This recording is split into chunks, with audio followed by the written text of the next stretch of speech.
이제 한 절씩 저와 함께 교독하시겠습니다. 2일 후에 그 집 주인 되는 여인의 아들이 병들어 증세가 심히 위중하다가 숨이 끊어진지라.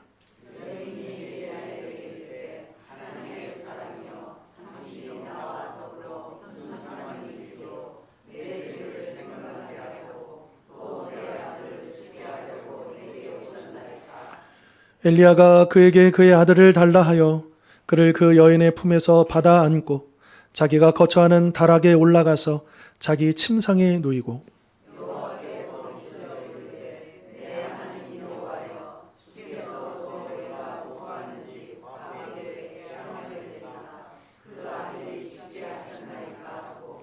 그 아이 위에 몸을 3번 펴서 엎드리고 여호와께 부르짖어 이르되 내 하나님 여호와여 원하건대 이 아이의 혼으로 그의 몸에 돌아오게 하옵소서 하니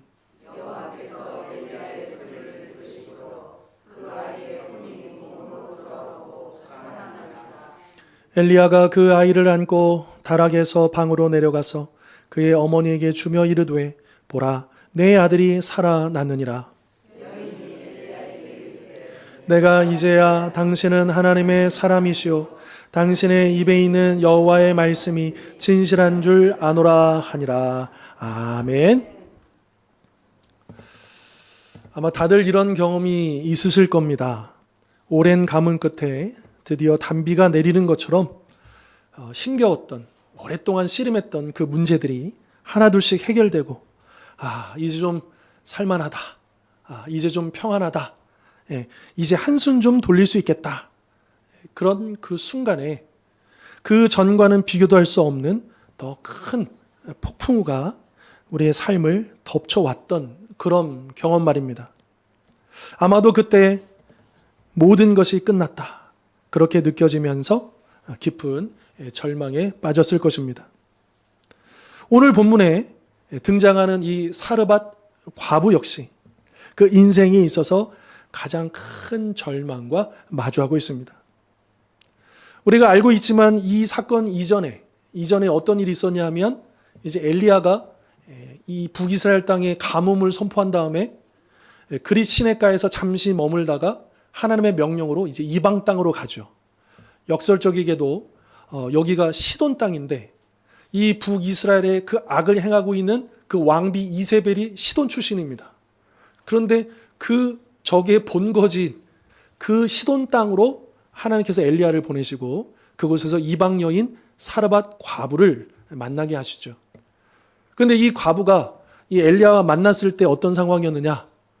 이 이스라엘만 가뭄이 아니고 바로 붙어있는 시돈 땅도 역시 가뭄으로 인해서 또 과부인지라 이 당시에 과부는 일할 수 있는 기회도 없고 누가 돌봐주지 않으면 그냥 죽는 겁니다. 그래서 아들 하나 있는데 엘리야를 만났을 때 그 순간은 뭐냐? 통에 조금 남은 밀가루와 이제 몇 개의 나뭇가지를 주워가지고 그 기름 조금 해서 마지막 음식을 먹고 이제는 죽겠구나. 이런 상황에서 이 여인이 엘리야를 만났죠. 그랬을 때 엘리야가 그 여인에게 뭐라고 합니까? 떡을 만들되 그 떡을 먼저 나에게로 가져와라.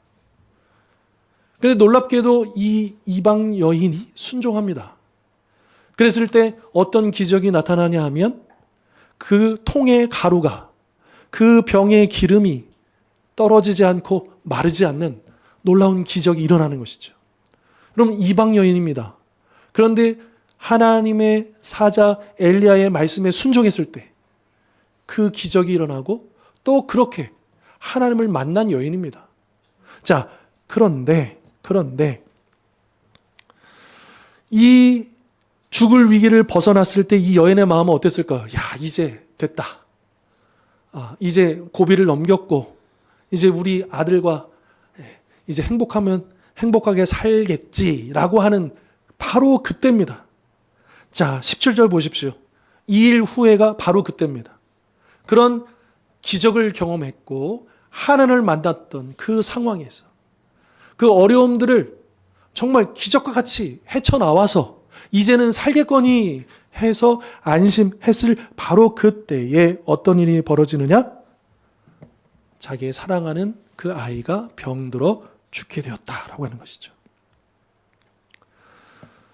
이 비극은요, 그 앞전에 있었던 가뭄으로 인해서 양식이 떨어진 이 고통하고는 비교조차 할 수 없는 너무나도 커다란 절망과 고통이었다라고 하는 것입니다.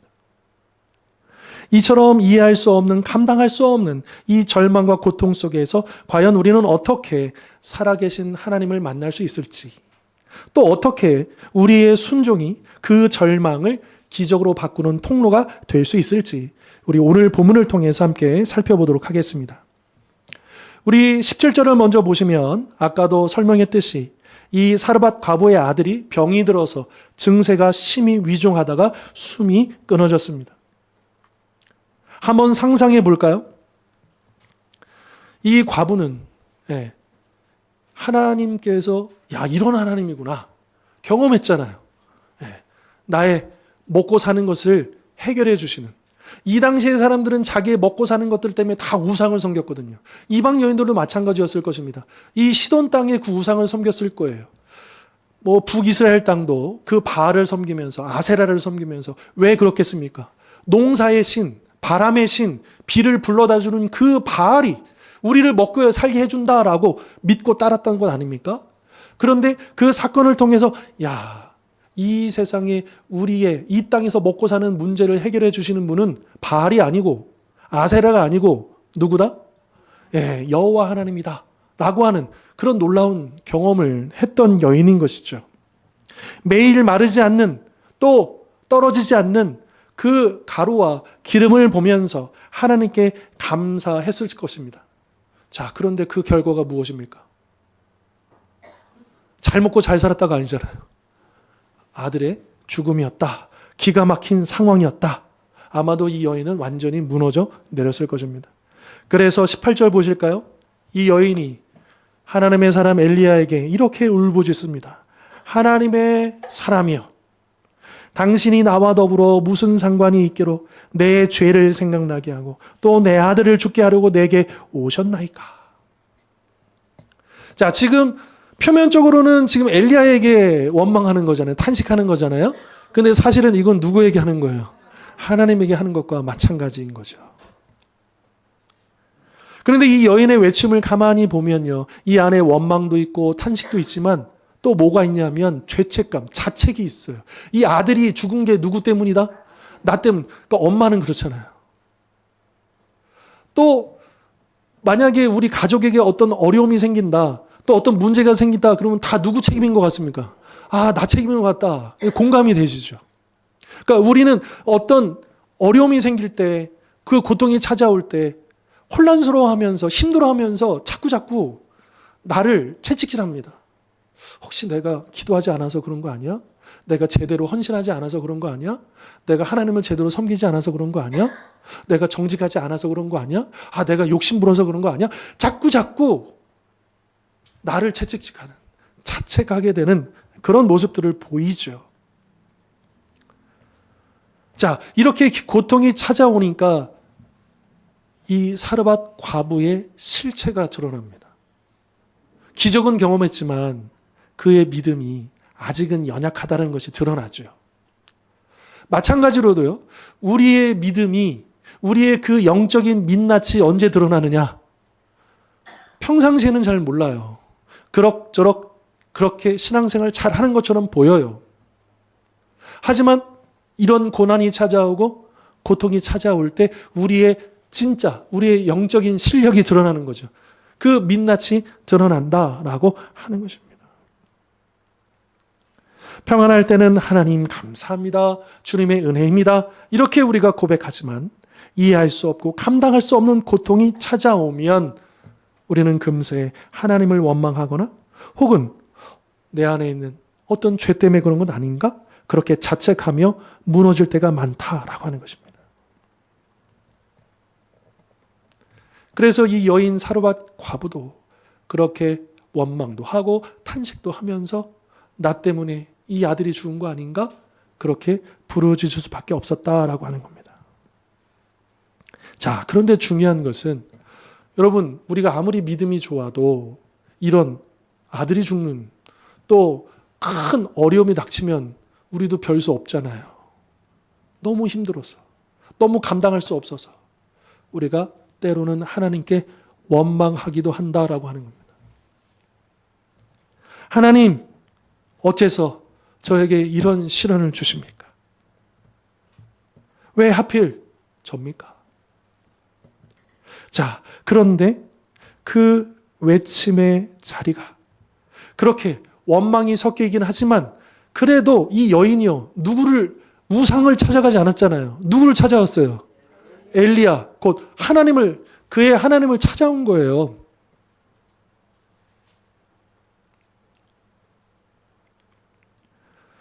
여러분, 우리가 하나님 앞에 원망해도 됩니다. 제가 이렇게 말할 수는 없지만, 그러나 원망할 수도 있습니다. 이렇게 말씀드릴 수 있을 것 같아요. 중요한 것은 원망을 해도 된다는 게 아니고 하나님 앞에 솔직해야 된다는 거예요. 어떤 사람들은 힘든 일이 생기면 끙끙 앓긴 하는데 얘기를 안 해요. 나누지를 않아요. 혼자 끌어안고 있어요, 이렇게. 그거를. 그래서 그게 화병이 되기도 하고, 그래서 감당할 수 없을 더 무너지기도 하고. 여러분, 이 압력밥솥의 이 마지막 단계가 뭡니까? 이 밥이 다 된 다음에 바로 이 문을 열면 어떻게 돼요? 폭발합니다. 그래서 어떻게 해요? 김을 빼죠. 그러니까 여러분, 우리 안에도 계속해서 영적으로나 정서적으로나 힘든 감정과 어려움들이 계속 쌓이고 그러면 그 영적인 압력이 높아지거든요. 근데 그게 처음에는 내가 어느 정도 감당이 나가다가 이게 이 압력을 빼주지 않으면요, 터져버립니다. 그 이후에는 더 감당할 수 없는 상황이 돼요. 그래서 우리가 사람들과의 관계 속에서 그렇지만 특별히 하나님과의 관계 속에서 우리가 솔직해야 된다. 그게 때로는 원망일 수도 있을지라도, 불평일지라도 하나님 앞에 솔직하게 이야기할 수 있어야 된다. 제가 강조하는 것은 원망하십시오가 아닙니다. 설령 원망일지라도 우리가 하나님 앞에서 정직하게 나의 있는 모습 그대로를 그대로 드러낼 수 있어야 한다라고 하는 거죠. 그런 면에서 저도 힘들고 어려울 때 제일 먼저 찾아보는 말씀들이 어디냐? 시편이에요. 시편을 읽어보면 여러 장르들이 있지만 그중에 탄식하는 시편들이 굉장히 많아요. 그러니까 이 시인들이 그 여러 가지 모든 어려움과 고통과 그 모든 상황 속에서 감사하면 감사하다, 힘들면 힘들다, 하나님 앞에 그대로 있는 모습 그대로 나아가는 것을 보여줍니다. 아니, 믿음이 있는데 이렇다고요? 여러분, 하나님 앞에서 우리가 뭘 감추겠습니까? 무엇을 숨길 수 있겠습니까? 네. 하나님 앞에서 특별히 더 꾸밀 것도 없죠. 그냥 모습 그대로, 나의 있는 그 감정 그대로 하나님 앞에 나아가야 한다라고 하는 것입니다. 더 하나님 앞에 힘들다고 부르짖을 수 있어야 한다라고 하는 거죠. 자, 이러한 과부의 원망과 부르짖음 앞에서 이제 엘리야가 이 여인을 봤잖아요. 참 딱하기도 하고. 또 그런데 이 여인이 막 원망하잖아요. 왜 당신이 오셔가지고 당신 때문에 내 죄가 드러나가지고 이 아들이 죽은 거 아닙니까? 막 이러잖아요. 자, 엘리야를 보십시오. 19절에. 다른 말 하지 않습니다. 사실은 엘리야가요, 이 여인을 책망할 수도 있었어요. 왜 이렇게 믿음 없이, 왜 이렇게 흔들립니까? 왜 이렇게 원망합니까? 하나님 못 믿습니까? 이렇게 하지 않아요. 그냥 그 여인의 그 감정 그대로를 받아주는, 하나님이 그렇게 해주시는 거예요. 그러면서 딱 한마디 하죠. 긍휼이 가득한 목소리로. 내 아들을 나에게 달라라고 말합니다. 그 죽은 아이를 그 여인에게서 달라고 해요. 그리고 자기가 대신 그 죽은 아이를 품고 이제 홀로 다락방으로 올라가 하나님 앞에 엎드립니다. 그 고통의 문제를 달라고 하십니다. 하나님이 혼자 끌어안고 그렇게 그 자리에 있지 말고 내놔, 가져와 라고 한다는 거예요. 사실은 우리가 힘들면요, 더 기도도 잘 안 나와요.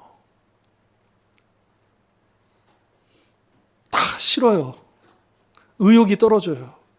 다 그냥 내려놓고 싶어요. 그런데 그때 하나님께서 너의 그 죽은 아이를, 그 문제를 가지고 와.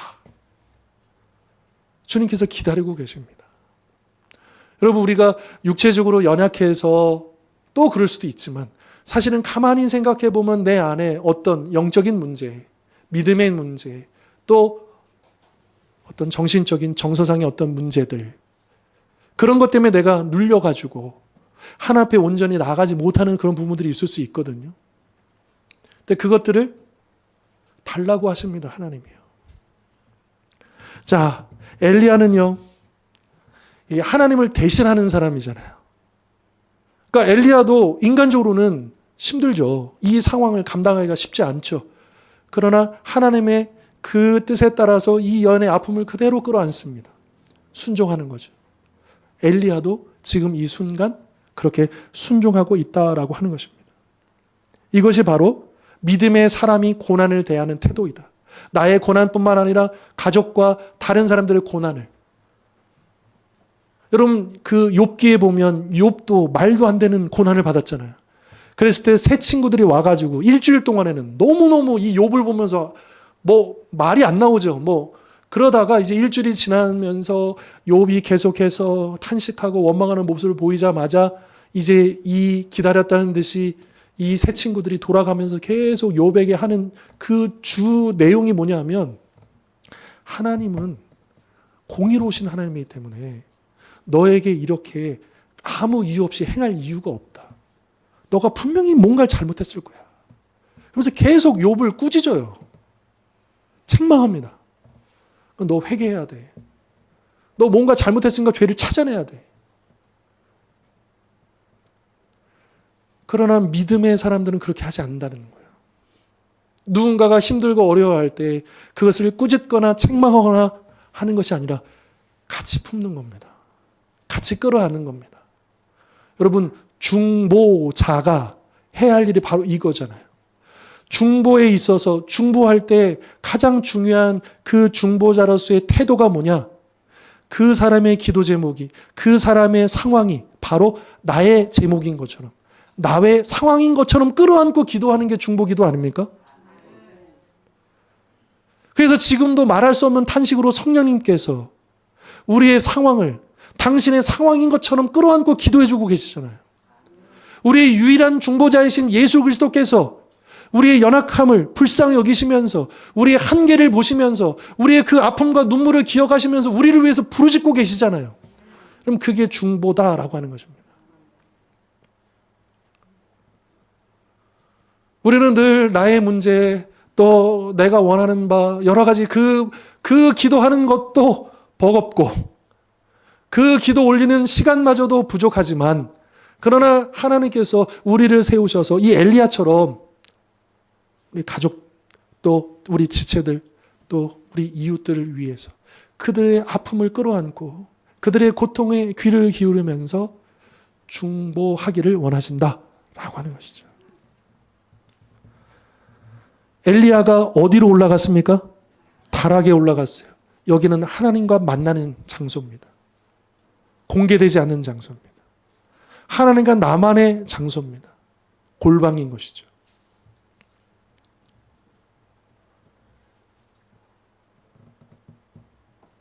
지난번에도 제가 한번 말씀드렸지만 우리가 기도에 있어서 합심으로 우리가 공동체가 모여서 합심으로 기도하는 그 시간도 너무 중요하지만, 그러나 거기에 못지않게 골방으로 들어가서 기도하는 시간도 굉장히 중요하다는 거예요. 이게 균형 있게 같이 가지 않으면 기도가 불타오르기가 어렵다는 거예요. 이게 악순환이 되어버리면 점점 더 그 기도의 불씨가 꺼지는 건데, 그런데 이거를 선순환으로 만들 필요가 있겠다라고 하는 거예요.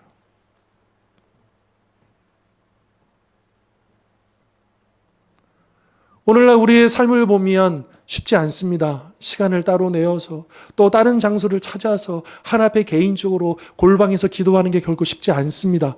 압니다, 저도. 그러나 여러분, 그 시간이 우리의 생명과 영적인 생명과 직결됨을 기억해야 합니다. 우리가 왜 자꾸 무기력해지고 왜 자꾸 뒤로 물러서고, 왜 자꾸 주저앉고 싶고, 왜 너무나도 쉽게 흔들리는가? 여러분, 엘리야도요, 타락의 그 골방이 필요했어요. 그 위대한 이 선지자도 하나님과 독대하는 그 골방에서 하나님께 부르짖는 그 공간이 필요했어요.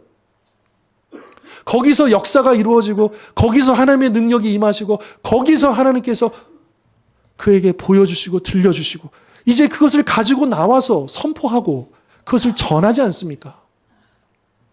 우리도 마찬가지라는 겁니다. 우리도 그 개인의 골방에서 하나님을 만나고 그 음성을 듣고 그 뜨거움을 회복하고 그 나 하나라고 하는 그 기도의 장작불에 불이 붙을 때, 그리고 우리 각자가 각 개인의 골방에서 불이 붙어서 함께 모여진다면 이 합심해서 기도하는 그 자리의 기도의 불씨는 완전히 불타오르지 않겠습니까? 그러면 더 뜨거워진 그 불들이 또다시 각 개인의 골방으로 영적인 선순환이 이루어질 수 있겠다라고 하는 거죠.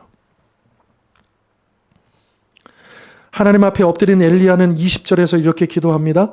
내 하나님 여호와여, 주께서 또 내가 우고하는 집 과부에게 재앙을 내리사 그 아들이 죽게 하셨나이까.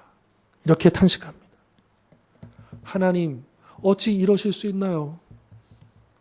이 여인 저 만나가지고 이제 겨우 하나님 만났고, 이제 이 우상들이 아니라 하나님 이제 섬기게 되었고, 또 불쌍한 인생, 그 아들 하나 간수하고 이제 겨우 살게 되었는데 그 아들마저 뺏어 가십니까?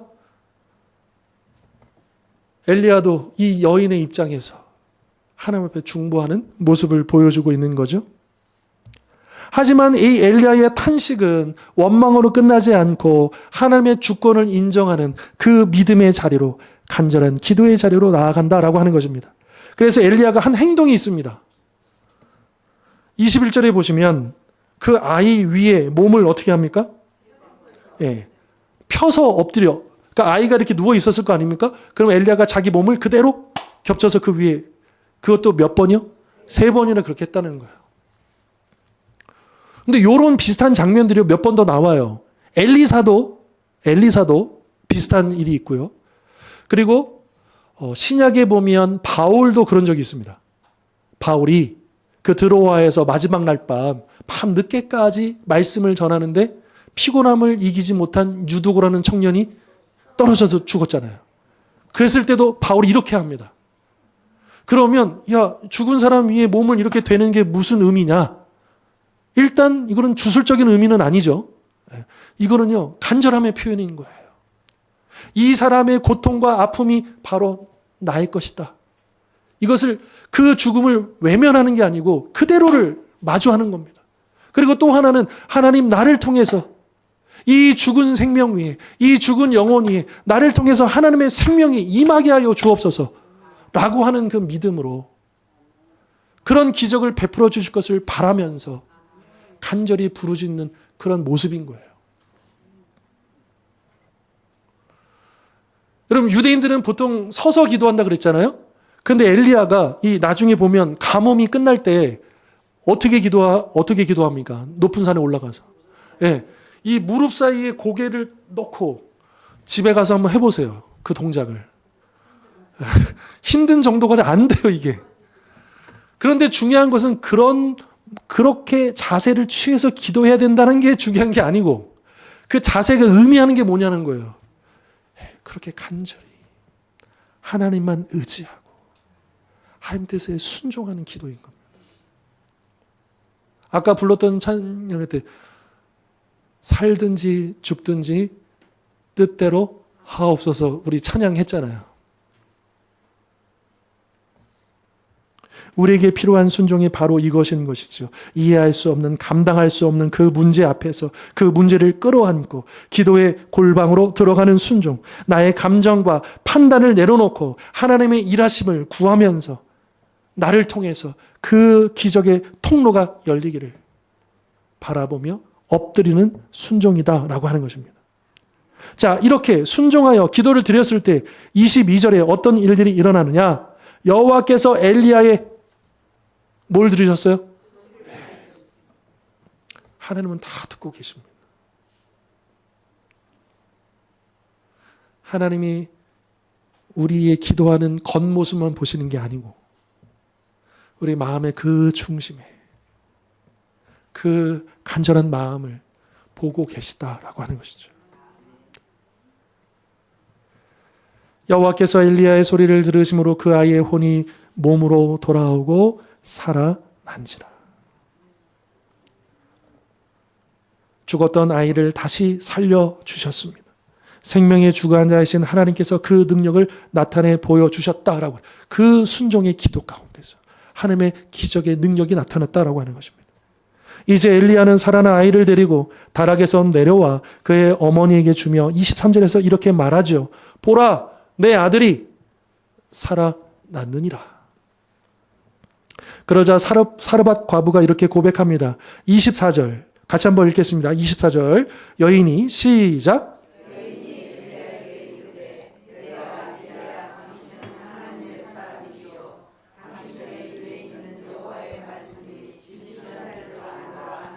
아멘.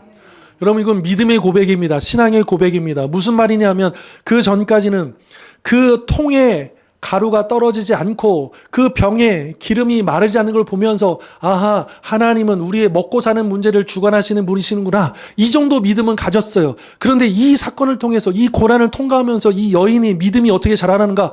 우리 하나님은 이 땅에 사는 삶뿐만 아니라 우리의 죽고 사는 문제까지도 주관하시는 하나님이구나. 여러분, 어떤 분들은 예수님을 믿는데 이 땅에서 어떻게 살 것인가, 이 문제로 인해서 예수를 믿는 그 믿음이 거기에 멈춰 있는 분들이 계셔요. 그러나 우리가 이 땅에 하나님의 말씀을 듣는 것은 예수님께서도 그 만나의 그 훈련의 의미를 설명해 주셨던 것처럼 사람은 떡으로만 사는 존재가 아니잖아요. 하나님의 말씀으로 사는 것, 우리의 영이 사는 것, 영적인 영원한 생명을 바라보면서 사는 존재거든요. 우리 하나님은 단지 우리의 먹고 사는 것을 책임져 주시는 그 정도의 하나님이 아니라는 거예요. 우리의 영혼을 책임져 주시는, 영원한 생명을 주관하시는 하나님이신 것을. 만약에 이 여인이 그냥 그 기적 하나만 경험하고 우리 하나님은 이런 하나님이야 라고 했다면 바알이나 하나님이라 무슨 차이입니까? 그러나 이 세상의 어떤 신도, 이 세상의 어떤 우상도 감히 꿈꿀 수도 없는, 보여줄 수도 없는, 알 수도 없는 그런 놀라운 영원한 생명을 오직 여호와 하나님께서 주관하신다라고 하는 것을 그가 고백했다라고 하는 겁니다. 그래서 그녀가 내가 이제야 알겠습니다, 이렇게 하잖아요. 내가 이제야 알겠습니다. 이제야 비로소 엘리야, 당신은 생사화복을 주관하시는 하나님, 죽은 자도 살리시는 전능하신 하나님이 보내신 진짜 하나님의 사람이시요, 당신의 입에서 나오는 하나님의 말씀은 한 채 오차도 없는 진리의 말씀임을 내가 믿습니다. 이런 고백인 것입니다. 이처럼 사르밧 과부는 고난이라는 풀무불을 통과하고 나서야 비로소 진짜 하나님을 만나고 흔들리지 않는 견고한 믿음을 소유하게 되었다라고 하는 것입니다.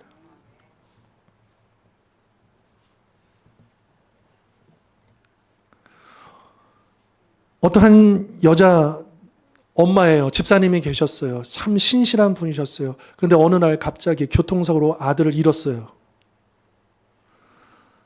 얼마나 힘들었겠습니까? 한동안 교회도 못 나오셨어요. 그러다가 시간이 좀 흐르고 다시 나와서 이 집사님의 고백이 뭐냐? 죽음도 하나님 안에 있다는 것을 깨닫게 됐다는 거예요.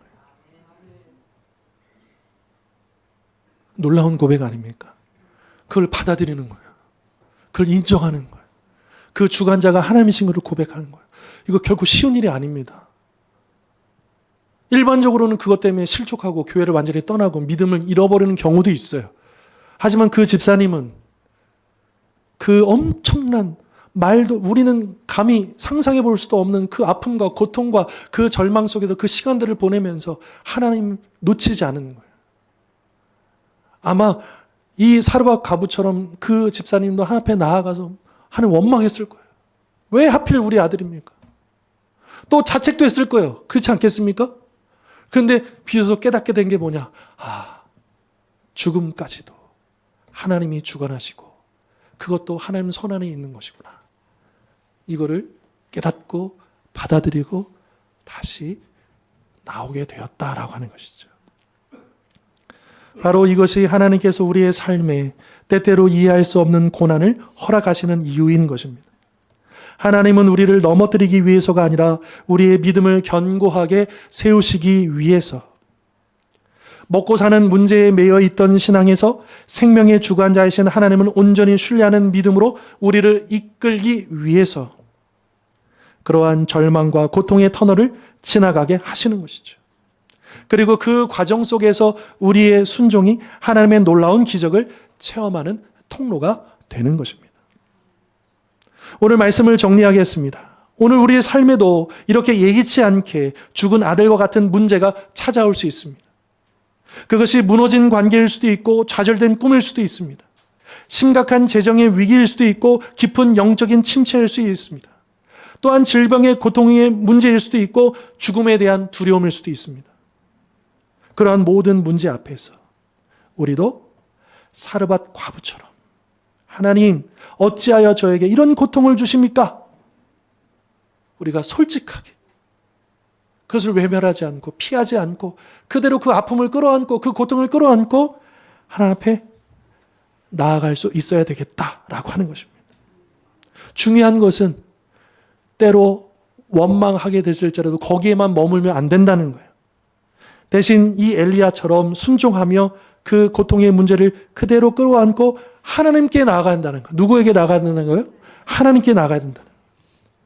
그렇게 나아갈 때 나의 감정과 판단을, 경험을 내려놓고 하나님의 능력이 임하시기를 간절히 구하면서 하나님, 그런 나를 통해 하나님의 기적이 나타나기를 원합니다. 그렇게 구할 수 있어야 되겠다라고 하는 것입니다.